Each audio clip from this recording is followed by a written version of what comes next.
Hi, I'm Rob. Welcome to my YouTube channel. Today, like many of my videos, I'm going to be working on a drum. Before I get started, I want to say I got a new camera to use for my videos. It's a GoPro clone. I used it for the shots on the CNC work today on this video, and now it suddenly does not want to work. Not sure if it's the camera itself or the SD card. I have a new SD card coming. It was supposed to be here 2 or 3 days ago, and it still is not here yet. Probably 2 more days, and I want to get this video finished up. So I'm using the camera on my PC to do the intro here. For my drums, I've made a lot of drums over the years. The 3D shapes on drums, the puzzle shapes, epoxy filled, different designs. I really enjoy doing unique one-off drums, but I'm getting to the point where these one-offs are getting incredibly complex, more and more and more time consuming, and it's got to come to a point where I'm not going to get so crazy with these things because pretty soon I'll be the point where I get one drum done in a whole year. It might be a beautiful drum, but not good enough.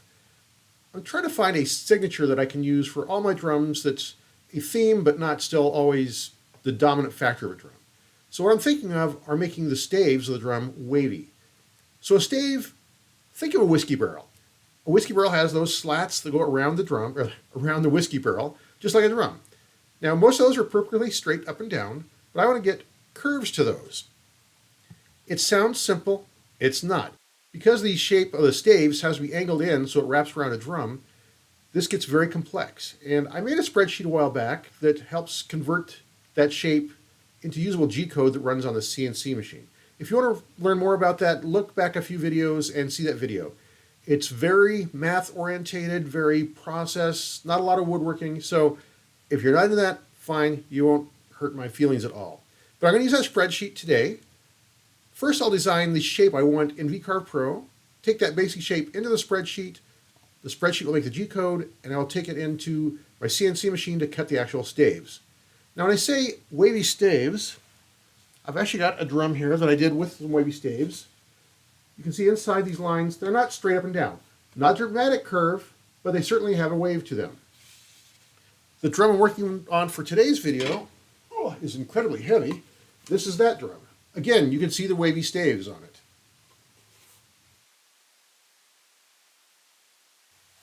For this actual drum I'm going to work on, the wood is pecan wood. I've never worked with pecan before, did some research on it. It's listed as a good tone wood. It's in the hickory family, so it's incredibly hard, dense, heavy wood. How did I end up with this piece of pecan? Actually, my friend Cody up at Cadence Manufacturing Jenny Bits, he posted he had a slab of pecan that he wasn't going to use and wondered if anybody's interested in it. And I chimed in, hey, I think that might make a great drum. I'd done my research first, and technically I think this could work. Now this slab had a few issues with it. There were some little cracks in it, and it was warped, but once I cut it down to 9-inch wide strips and skimmed off the top down to 1 1/8 inch thickness, it's fine. I'm optimistic this is going to work out to be a nice drum. Let's head over to VCarve Pro, where we'll look at the shape I'm using for the wavy staves. Then I'll export those out to go to the spreadsheet I've talked about to create a custom G-code file, and then we'll end up on the CNC machine. We're inside of VCarve Pro right here, and this is the basic shape I want for the staves. I have 5 staves, and then I'll repeat that 4 times. There'll be 20 staves to go on a drum. Notice that the top edge is always 2.22 inches wide. Same thing at the base. I didn't draw it across, but the top and the bottom are always exactly 2.22. And if I were doing straight edge staves like I normally do or have done in the past, they'd be that same width also. So as long as I know that top edge is the right measurement, or bottom, when I wrap around the drum, I know that this will make the right size drum in the end. To find these shapes, I actually found some flags, which we know that there's a million CNC flags out there people are making, and I kind of traced a nice shape I like to get a wave pattern to it. Nice general shape. When I want to make these actual staves, I will get that, and I will copy.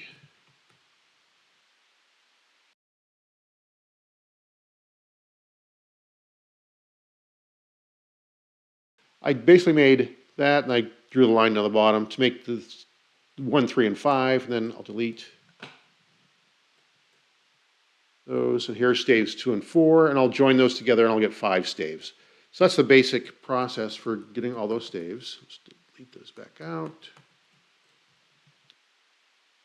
Once I got to that point, I laid out the 5 staves times 2, 10 staves total, how it would lay out on the machine, on the CNC machine. Now, instead of doing a toolpath where you cut a profile on the outside edge, I want to have just a straight edge on each side and not the top and bottom. So to get that, I'm going to use an 1/8 inch bit, which is 0.125. We're going to follow that line on the outside edge there. So basically, I want to create this line and then have a toolpath cut on that line instead of outside the stave shape. So to get this line, not that hard to do. Get the object, and we'll go outside edge. And again, it's a 0.125 bit, but since the center point of the bit is half 0.125, it's 0.0625. We'll click offset, and it's going to be on top of something it wants to verify. You can see there's actually 2 bits there. This is the new one. The old one, actually, on the very top fraction of an inch, I have those go perpendicular. You can see that, and again, here's the outside edge on the other one. Other side, you can see the bottom here too. So to create these side edges, you delete this back out again. I'll show you what I did. I hit Node Edit and just deleted that span. So delete and press D again, and that's how I got those spans. Another quick thing to point out, I'm going to do that again real quick and create the offset. Oops.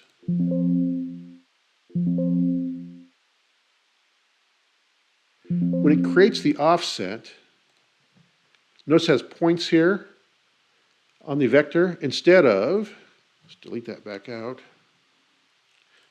Instead of the inside edge here, notice these are Bezier curves.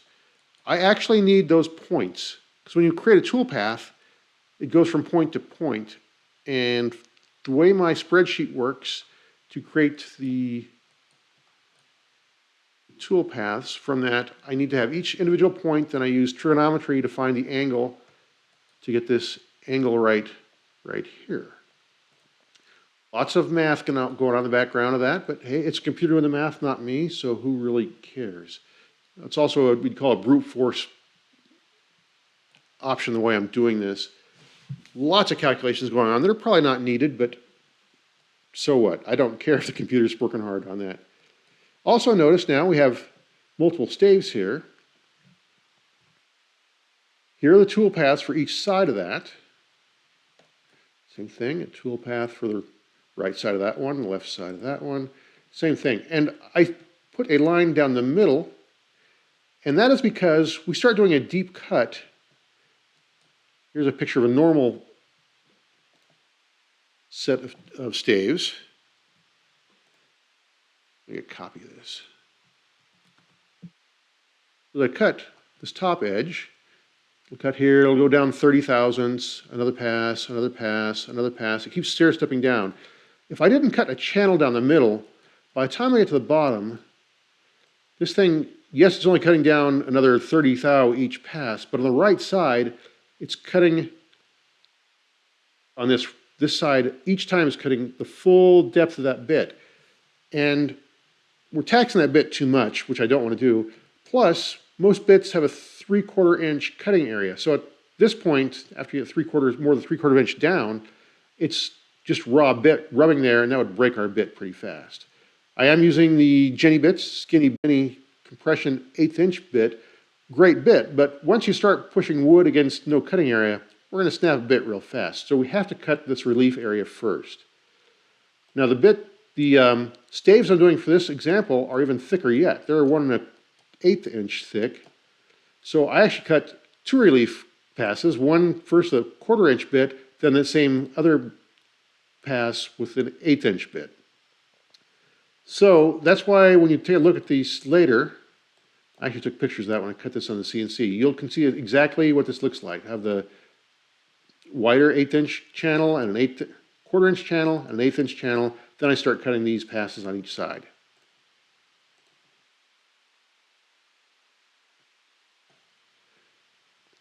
When I make the tool pass to go on the CNC, or to go to the spreadsheet, let's look at, see. First of all, for the spreadsheet, they always have to be based on the 0, 0. That's the exact halfway point of the 2.2 there. So I have another, let's hide all these. So we have stave 1. Again, same thing we saw before, the outside toolpath and the stave. Stave 2, stave 3, stave 4, stave 5. I did different colors to help me keep track of them. So if I highlight those, that's the two sides there. Notice how it is two separate toolpaths here. And notice how the direction of this one's going this way and this one's going that way. I did that intentionally. If I didn't, when I create the toolpaths with the spreadsheet, I want it to go down, quick slide over, and up and over. If I didn't change those directions, it would go down here, go all the way up, then cut again, all the way up. So I'm trying to save some time with the toolpaths, doing the rapids across the bit that isn't really needed. So this one, you'll notice the start at is on the top, and the one that ties in with it, the other side, we get start at, it's on the bottom. So that's how I got these two different directions going there. Then I took those two and create one toolpath from those, and I'll save it.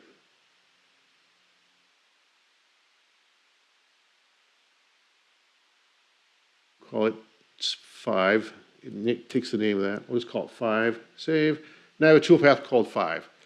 So then I'll take that into the spreadsheet I talked about before, the G code from that. I'll show you later on that, how that works.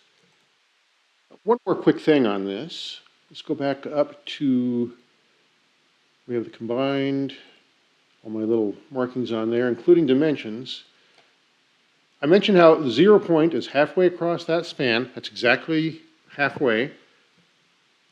Well, this one, of course, if I'm going to cut these on the machine, that's going to be over, well, 2.4 inches, the center point there. The next one, 4.8 inches over, 7 point, well, I'm off by a 10,000ths. 7.2, 9.6, 12, 14.4, keeps growing 2.8 inches, I'm sorry, 2.4 inches every time it goes all the way through the 10th one, the second, 5th one. So that'll come into play later, all these numbers here. So let's go to the spreadsheet and convert that into a G code. I did number 5 before, I showed you make that one, so we'll do that same one. We'll convert number 5 into G code for our process. This is the spreadsheet I've been mentioning a couple times through this video, and I did a video a while back on this spreadsheet. It's a lot of data here. I'm just going to touch on it real briefly. So a second ago, we created that file called 5, and here it is. I want the data part of that, so here's kind of where the header ends at that 3 seconds. I know my machine, that's where that ends, and pops up to back to 0.65 when it's done. And this actually is the middle point. I can see where it pops back up. So it's the left side, then the right side. So I'm going to copy and paste all of this into the machine. Copy, go to the spreadsheet, and this first line here, right click and paste. That's the first row of G code.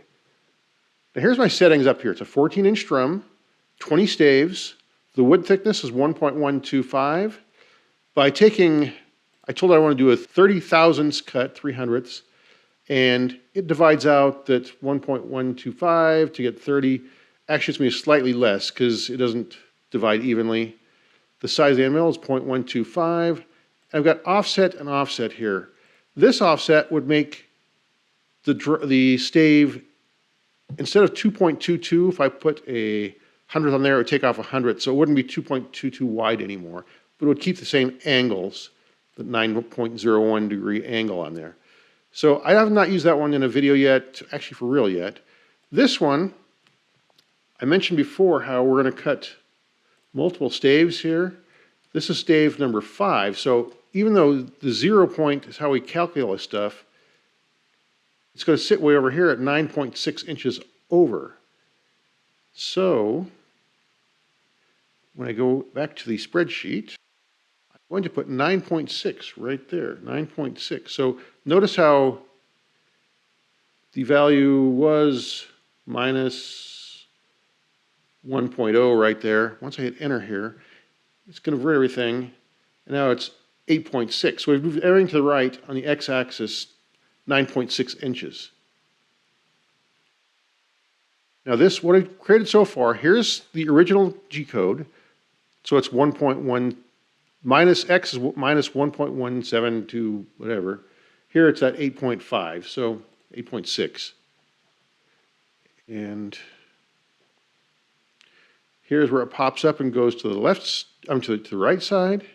So now it's 1.2 instead of a minus something, plus 1.2, and now it's 10.6 when it added that 9.6 value to it. This is only the first pass. There's going to be 38 passes here. So I'm going to click this button that says multiply G-code. It's going to think for a while. It's copying that same code 37 more times. And notice these, each line here, that's one of those points. When I showed the points on that curvy line, each one of these is a point there.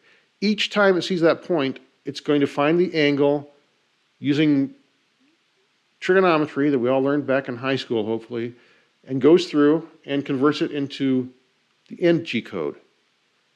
So notice here it says pass 1, we're pass 2. Each time it sees a space, it knows there's a new depth of cut. So 4, so I'm going to control down till I get to 38.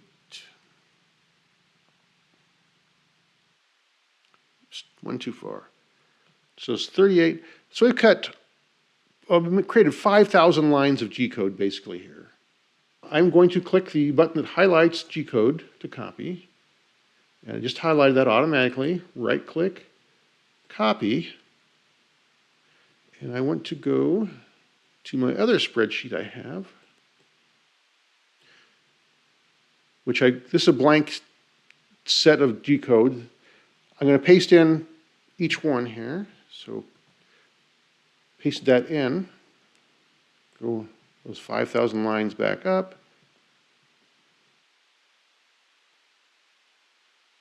So that's stave number 5.